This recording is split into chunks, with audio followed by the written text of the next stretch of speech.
Hey there, and welcome to another episode of the Etheric Finance Podcast. In this episode, I'm featuring an excerpt from an interview that I did with my friend Gonzalo. And in this part of the interview, he talks about something that not a lot of people are open to.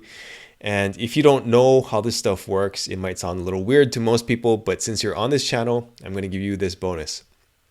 All right, so in this part of the interview, Gonzalo talks about picking the right market for you based on astrology. And based on what I've seen in my own life and my own astrology readings, I know that this has a lot of merit to it. So that's why I wanted to feature it here. So here's the part about astrology and trading. I was looking at your LinkedIn profile and I saw that you did financial astrology. And that really interested me because I did a birth chart reading, astrology birth chart reading with this woman. And I spent like 90 minutes with her and she was 100% correct. So I just wanted to find out your experience in that. How did you get into that? And, how do you work with clients on that? Yeah. Well, you know, um, do you ever thought that one of the missing indicators, well, we're talking about indicators, that one of the missing indicators in your trading could be yourself? I mean, we always look for techniques and indicators, well, elsewhere. We never thought of ourselves being an indicator. How can I be an indicator? Um, I mean, we have trading psychology, we have behavioral finance, which, by the way, is one of the technical or theoretical backbones of technical analysis, and we can learn a lot from these two domains: how to control emotions, the typical cognitive errors and behavioral anchors that stand in the way of us making any solid progress in the trading world. But I'm talking here about something that can be really integrated into your trading, something that can be measured, it can be plotted into a chart.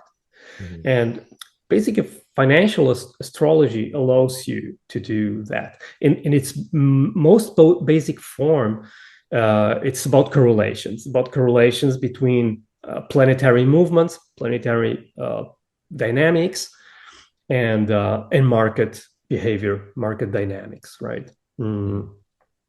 But we can go beyond that. It can be used to find out what is your trading profile. Mhm. How is your relationship with money, with speculation, with trading, with risk? How is your risk profile? How do you deal with leverage? Is it something that is natural to you?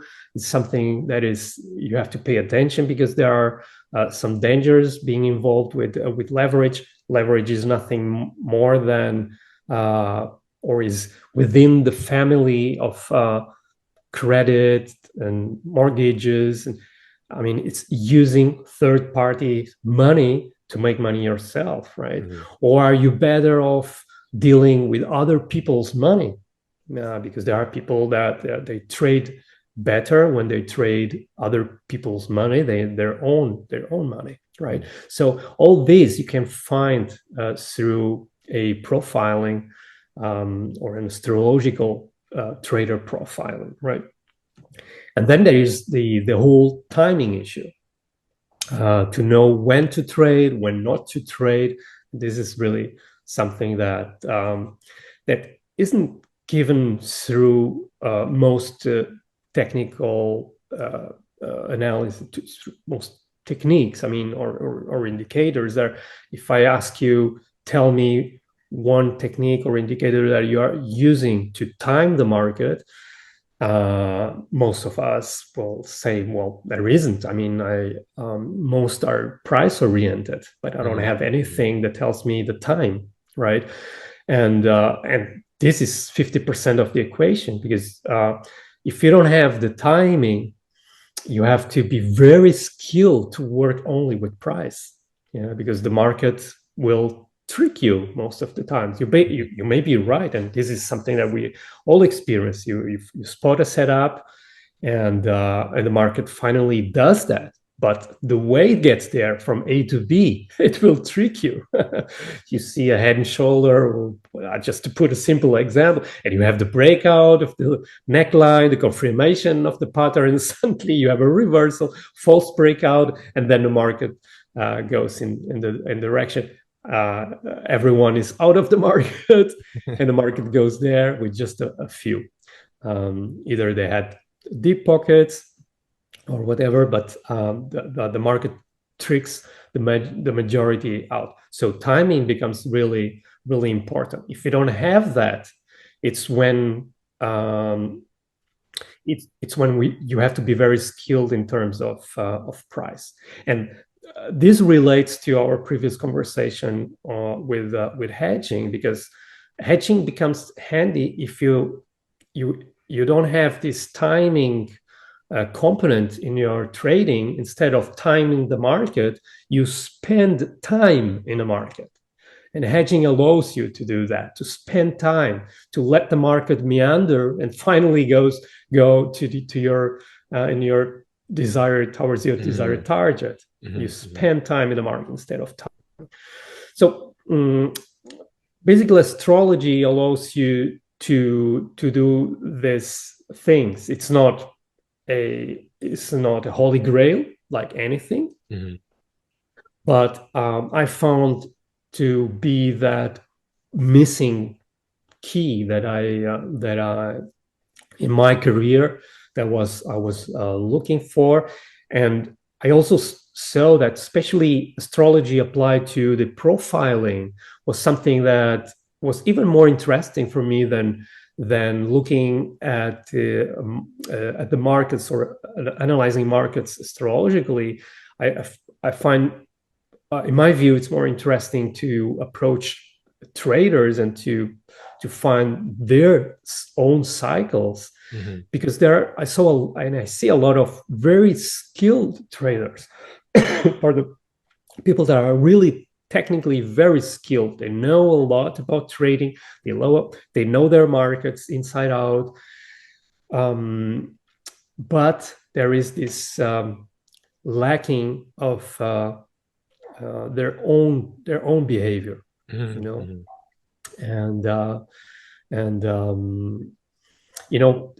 we spoke about the euro franc before. One of the techniques that you can use in with financial astrology is finding out which market is more do you synchronize better with, right? And most of us have this romantic idea. Well, I would like to trade the S&P, the Nasdaq, Bitcoin, Yeah. And at some point I did this study for myself, and I was looking at all sorts of currencies, commodities, indices, and the result was I was best in tune with the euro and the Swiss franc. And at that time, I thought, oh no, I mean, it's so boring. I wanted to be, synchronized with, something like the Nasdaq or so, which, by the way, I was never successful at trading, the Nasdaq. And then at that time, I was working a lot with automation, and lots of systems running on an automated fashion. And I looked at the results at that moment. I thought, well, let me look at the results from all these systems, how they're running in terms of assets. And I saw that the 4 best performing assets were 4 currency pairs, and all the 4 pairs, there was the euro or the Swiss franc involved. And one of them was the euro Swiss franc pairing.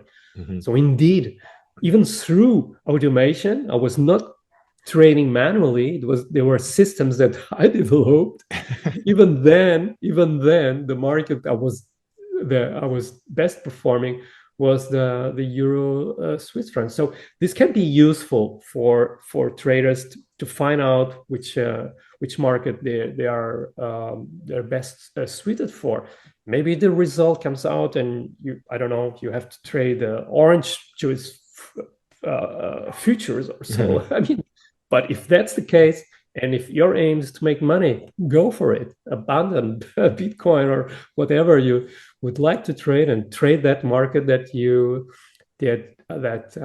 is made for you. Mm-hmm. So these are some of the approaches to the markets through astrology.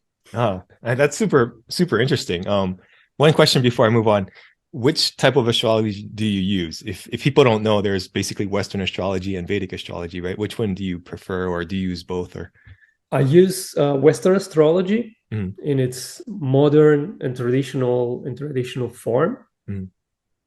and I use different types of techniques. If someone is new to financial astrology, I would recommend doing what's called a natal chart session to analyze your profile. And every astrologer has its orientation. I focus a lot on financial related stuff. So I'll look at ways the person can earn his money, his or her money, the channels, because it's very different to earn money through a regular job, through a career, through managing other people's money, Mm-hmm. through direct trading and speculation, etc., etc. So there are lots of, and what I see in people is that people are interested in making money. They have sometimes talents and skills that could be also exploited together with trading, or the way you are doing traded is not exactly in terms of time horizons, in terms of financial leverage. Perhaps you are not doing exactly what you are mostly prepared to do accordingly to your chart. So I would suggest to start with a session where you have your profiling, your strengths and weaknesses, objectively read by a professional astrologer. From there on, you can go and look into what's called the planetary transits, where you look at the present and near future, and you look for the cycles, for the best moments when to do certain activities. Mm-hmm. Then you can do things like, well, at some point, perhaps you want to build a company or to start a business here, or entering a partnership. So you can also look for the best dates and places to start that business.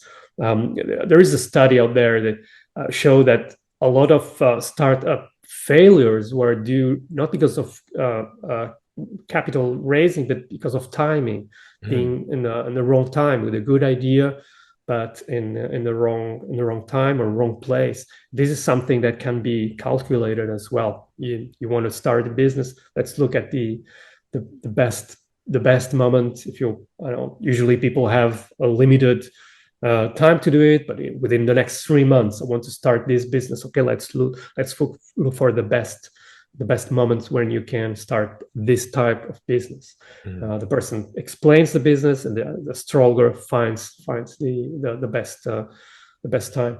And then there are these short-term consultations. It's called horary astrology, where you have a question. Shall I apply for these exams? Shall I sign this contract?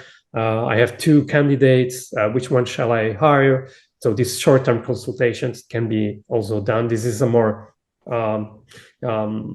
oracle type of ancient astrology, where you respond to questions. This was the origin of ancient astrology that survived through the millennia, that was originally used to respond to questions, to anticipate the future.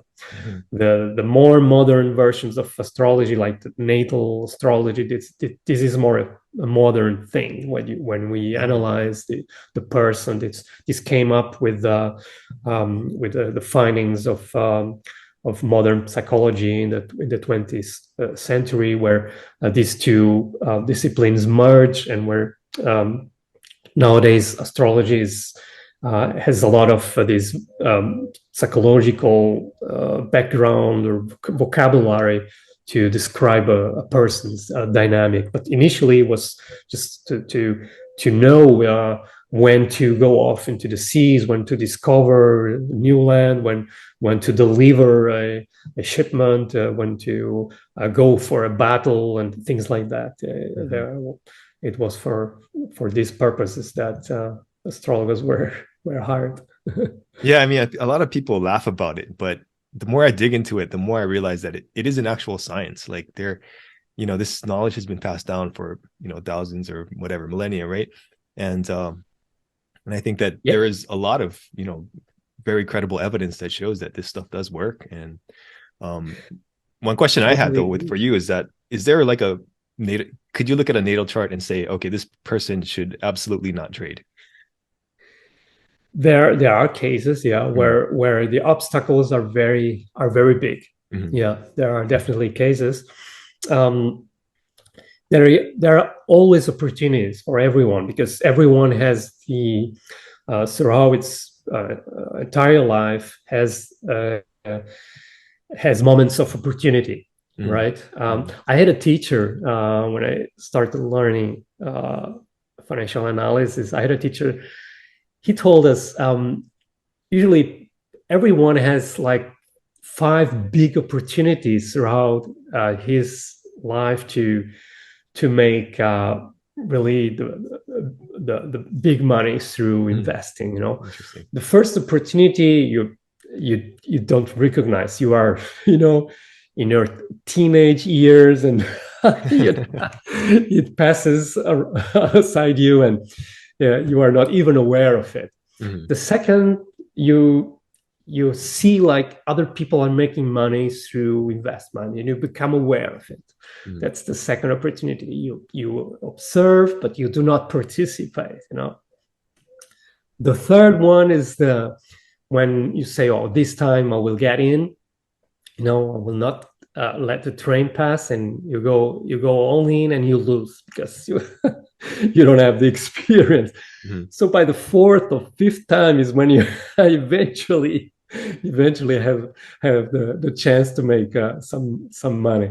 So that's a way to say that everyone has a chance to earn money through risk taking, right? Because risk taking, interestingly, when we analyze risk taking through astrology, and astrology is something that is can be plotted on a chart.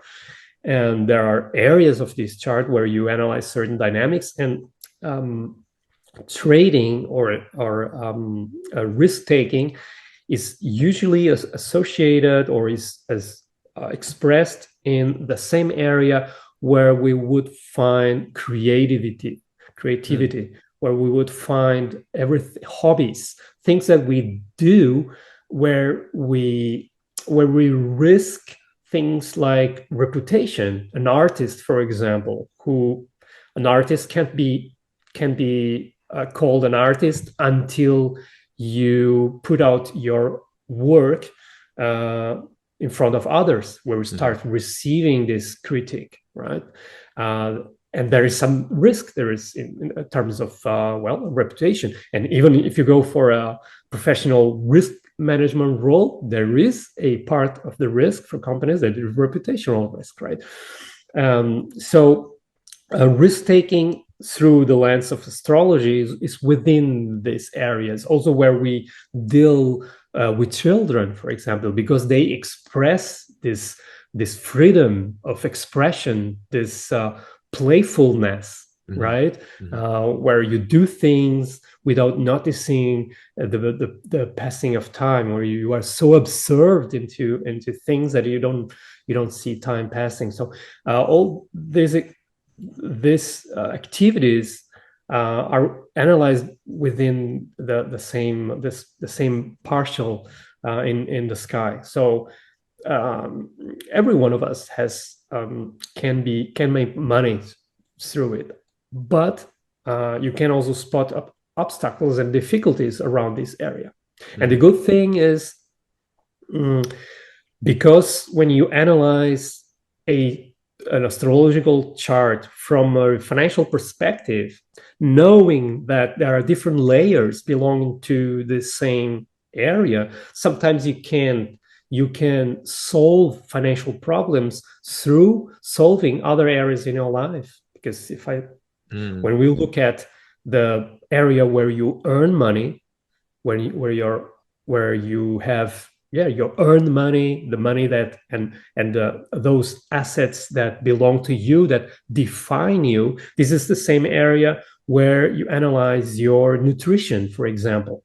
So maybe if someone is having money issues, I can also ask, what's about your nutrition? Do you have problems there? And most probably the person will tell, yeah, for me, I eat everything, and it's a chaos for me. I don't pay attention. Okay, let's start paying attention to that area. Start paying attention to your self-esteem, to the things, the physical things that define you, your clothes, your objects, your tangibles that define you, and start paying attention to that. Start paying it, and there, solving these issues, you are also solving unconsciously your money issues, right? Because again, I don't know if we went off topic, but no, that's great. That's fantastic. The interesting thing what you said before is astrology can be charted. In the end, it's about geometry. It's about data. It's about angles and positionings that can be translated into charts.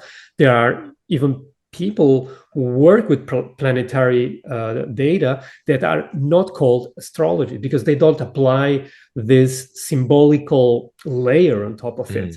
At most astrologers, they translate the data, the angles and the planetary positions into a symbolic, or through a symbolic language, into something that can be then entangled in a dialogue. But there are analysts that use solely planetary cycles and positionings without this symbolic layer, and you can go very precise to the minute, to the second, moon positionings and things like that, without the symbolic the symbolic layer. And when you are into technical analysis,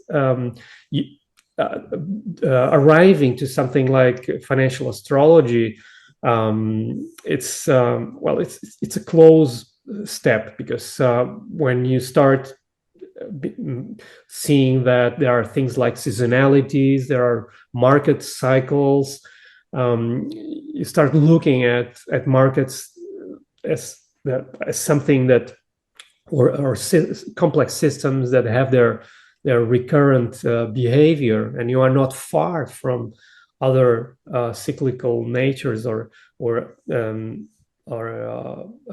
areas where you can explain or track or measure those cyclicals, right? And that's why I jumped from, or I evolved from technical analysis into financial astrology. That's really cool. Yeah, I think the foundation for study of cycles takes more of that approach, right? They just look at the cycles and the numbers, and not so much the astrological like overlay on it, right? Exactly. Yeah. So why do you think astrology works? I'm just curious. Well, that's a good question. I mean, as an astrologer, this is not something that I try to find an answer, because it really goes beyond how does it work. But the interesting thing is that even if you are, let's say, let's become practical here, and one of the things I found out through charting markets like crypto markets, where you have a very short history, is that when you organize the chart and its geometry, I work a lot with channel work, dynamic support resistance lines. And I work a lot also with log charts. And when you have a very newborn crypto asset, you don't have a lot of history, and you find out what is the geometry within those first trading weeks, then you are able to project those angles that you observed during that time into the future, and you can come up with trend lines, support resistance lines in the future that are just potential. You don't have any contact points, right? You can do this through Fibonacci channels that project certain levels into the future, or you can just replicate the actual channels that you observe into the future.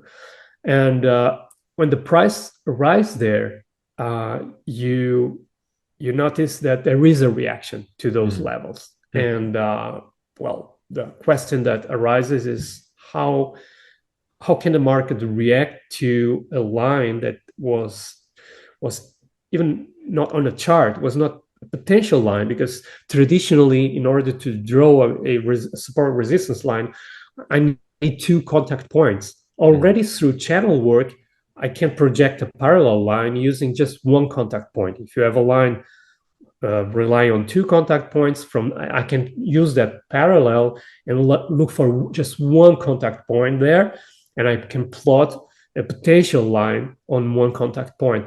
But what about lines that don't have any contact point? They are just potential in the blank there, and the market reacts to them. And there are ways to plot planetary orbits into charts, right? And so I started understanding that trend lines most of the time work not because of this belief that it works because everyone is plotting the same line as you. No. The lines, or this geometry that it is expressed in that particular asset, it responds to the nature of that particular market, because each market at some point or in some moment in time, in place, started. And as everything that has a starting point, like a person's astrological chart, a market has also a personal or a natal chart, let's say. And from that natal chart, I can infer the type of behavior and all kinds of dynamics that will affect that market, right? So, and as such, that behavior will be reflected, or the same behavior that is reflected within the first trading days or weeks will be replicated throughout its history. When I observe the dynamic lines of let's say Bitcoin trading below the $10 price, that those same angles are the same angles that the price responds to when Bitcoin is trading in the tens of thousands. It's the same angle, right? So when you once find this structural nature of a certain asset, that asset will respond to that geometry that can be seen on charts, and the geometry has a very high correlation to planetary movements. That's the evidence, or some of the evidence that got me curious about it. Now, why it really works, I think this is something that we will probably find out in the near future, or with all the advances that are being made in astrophysics and quantum and things. And I think we will find surely out why these ancient knowledge bodies worked, and things that were abandoned for centuries, but they're once were absolutely structural to a lot of other disciplines like medicine, like economics, like Mhm. astrology was part of these studies. Here in Spain, you find a lot of evidence in all the universities throughout the country where this knowledge is visible in the buildings, how the buildings were designed, how how, in the all the symbolism Mhm. that is still there in the architecture, and we know from the ancient books that it was a big pillar of this all these studies was astrology and astronomy that was once just one same body, and at some point it was forbidden. uh, it migrated and it was preserved later on in the hands of secret societies and so on. It was only during the 20th century that more or less it became more common knowledge. But even nowadays, it's still not mainstream Mhm. astrology. Although perhaps a lot of influential and successful people use it. Yeah, that's what it seems like. And I guess that's a good point. Like you don't need to know how it works. You just need to know that it works and how to like actually plot the things, right? Exactly. Yeah. Exactly. We are talking through a Zoom platform here. I don't know how it works, really. I mean, Yeah. I Yeah. know that it works, but I don't have the interest in finding exactly how my laptop works. I just use it, and that's it's a tool, right? It's a Hmm. tool, Hmm. but it's good to know a little bit the nature, where it comes from, and what it does, how um, and a little bit its nature, right? The same as when we talk about indicators or technical approaches to know how they came into being, just to have that tool handy there when you need it, so you can grab it and use it. It's a tool, basically. Hmm. Yeah. No, totally. Excuse me. Well, I mean, that's a fascinating discussion, and we could go on forever, but I don't want to take up too much of your time. But thank you very much. I mean, this has been a super interesting conversation, especially the astrology part, and I look forward to possibly talking to you again about it. But where can people find you if they want to learn more about hedging or astrology or trading or whatever? Well, I'm mostly active through LinkedIn. Hmm.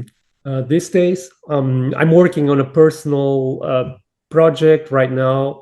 It's called vocabta.com. It's a website. It's basically a phrase bank that is made for analysts and people who want to become financial writers. And it's a phrase bank containing specialized vocabulary for technical analysis. So there are dozens of ways to say a market goes up or a market is becoming volatile. There is a breakout. There is this and that. So there are expressions in English that are also imported from other areas, from other from popular knowledge, from other languages, and it becomes very interesting. And I started collecting these phrases early in when I started learning at the MTA. Also because English was not my mother tongue, so I needed to, or I wanted to avoid sounding redundant when expressing myself in English. So I started a small